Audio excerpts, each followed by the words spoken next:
назад, в 1988 году, собрались мы, два человека, я и мой друг, и ехали мы в Россию разыскивать могилу, место захоронения нашего президента Константина Пятца, поскольку с 1940 года он как арестован и на просторах России где-то затерялся.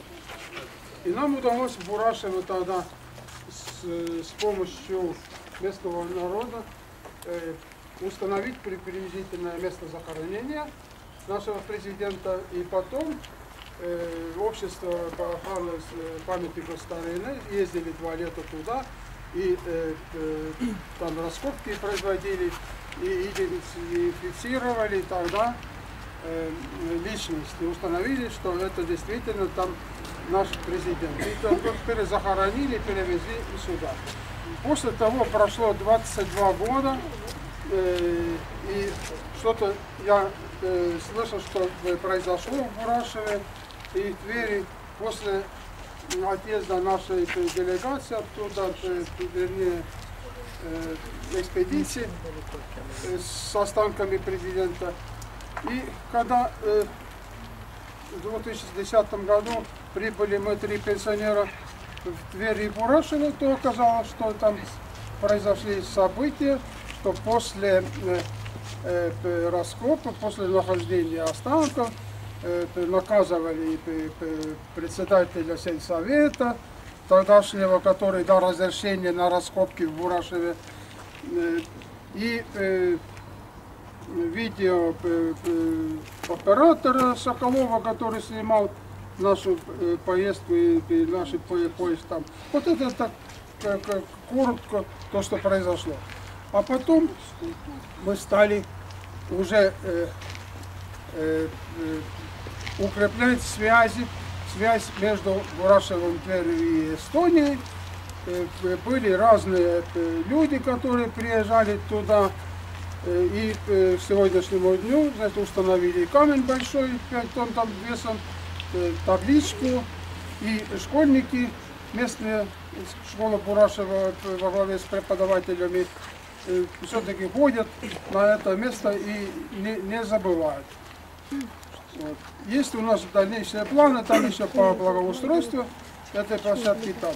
И мы здесь очень рады, мы очень тронуты и рады, что вы приезжаете к нам благодаря вот тут МТУ Эва Студиором, например, и Кетлин Пук во главе. Вы приезжаете, общаетесь, и мы дружим с вами на уровне простых людей, простого народа, как мы себя называем, на уровне народной дипломатии. Вот.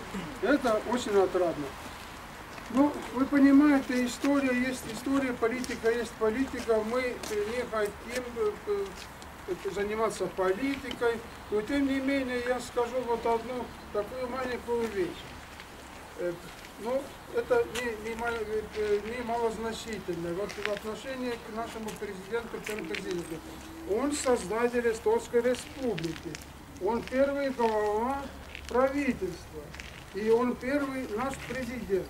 Ну, в 40-е годы, когда произошли события мирового значения, Германия, Россия, прочее, Гитлер, Сталин, это разные договоренности, разные факты. Эстония, малюсенькая Эстония, в то время оставалась одна между этими великими. Какую сторону брать, что делать, как идти дальше, чтобы сохранить свой народ. И в 1988 году, когда я был в Бурашево, когда на могиле, на место захоронения Пятца, я сказал, что ты сделал все, чтобы сохранить свой народ, свой маленький эстонский народ. И я надеюсь, что я не ошибся в этом, что это в самом деле так оно было и так оно произошло. Мы не знаем, мы не можем историю обратно, дать обратный ход и повторить то, что было в истории. Но Эстония тоже не обошлась без жертв, но, может, эти жертвы были меньше, если бы наше правительство во главе с президентом приняли бы другое. Ведь с некоторыми народами произошло совсем беда. Вот такие дела. О чем я хотел сказать. И теперь, вот я лично от себя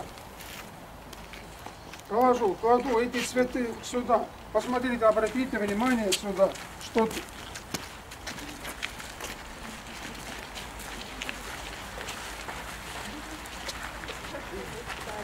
тут останки молодого, 36-го года рождения, 44-го году умер. Это правнук президента Константина Пяцева, который умер в городе Уфе от голода, в детском доме. И я не думаю, что наш президент принял бы такое решение, зная, что его самого ожидает и что ожидает его семью. Однако так оно произошло. И я просто положу эти цветы в память всем погибшим, и президентам, и простым людям, и всем, которые пострадали от разных, по разным причинам и в разное время. А теперь вернемся сюда. Нет, Нина, по-моему.